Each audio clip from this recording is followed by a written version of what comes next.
அரைநெல்லிக்காய் jam செய்வதற்கு அரைநெல்லிக்காவை கழுவி சுத்தம் பண்ணி எடுத்து வச்சுக்கிறோங்க. இதை இப்போ ஆவியில் வேக வச்சு எடுத்துகிட்டு வரேன். நான் சுத்தம் பண்ண நெல்லிக்காவை இட்லி பானையில் வச்சு ஒரு 10 நிமிஷம் நல்லா மைய வேகிற அளவுக்கு வச்சு எடுக்கணுங்க. இட்லி பானையில் வேக வச்ச நெல்லிக்காய் நல்லா வெந்துருச்சான்னு பார்க்கலாங்க. ஒன்று எடுத்து நசுக்கி பாருங்க. இது பாருங்க, நல்லா அப்படியே பஞ்சு பஞ்சாக வருது பாருங்க. ஓகே, இப்படி நசுக்கி அந்த அந்த பல்பை மட்டும் எடுத்துக்கணுங்க. அந்த கொட்டையை எடுத்துடணும். கொஞ்சம் இது டைம் ஆகும் தாங்க. கொஞ்சம் நசுக்கி இப்படி பல்பை மட்டும் எடுக்கணுங்க. நெல்லிக்காவை வேக வச்சு எடுத்த சதப்பகுதி 3/4 கப்பு இருக்குங்க. வெல்லம் அதே அளவு எடுத்துக்கிறோம், 3/4 கப்பு.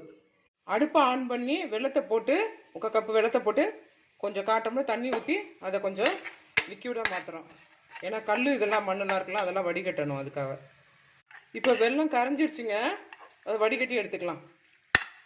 வடிகட்டின வெள்ளப்பாக இந்த பேனில் சேர்த்துக்கலாங்க.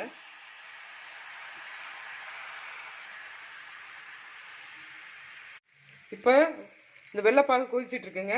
இது கூட நம்ம சதப்பகுதியை அரைநெல்லிக்காயோட சதப்பகுதியை இதில் போடலாம். போட்டு நல்லா கிளறணுங்க. நல்லா ஒன்றோட ஒன்றா மிக்ஸ் ஆகிற மாதிரி நல்லா கிளறணும்.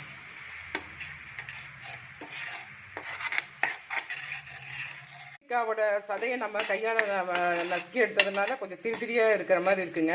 இப்படி தான் டேஸ்ட்டாக இருக்கும் நல்லா. அப்படி உங்களுக்கு தேவைப்படுதுன்னா மிக்சியில் போட்டு ஒரு அடி அடித்து எடுத்துக்கோங்க.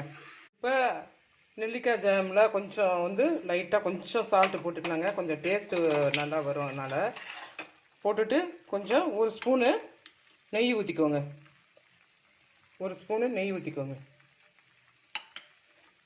நெய் ஊற்றி நல்லா அதை கிண்டுங்க. இது ஒரு கிளாஸ் பதம் வந்தோன்னே அப்படியே நிறுத்திடலாம்.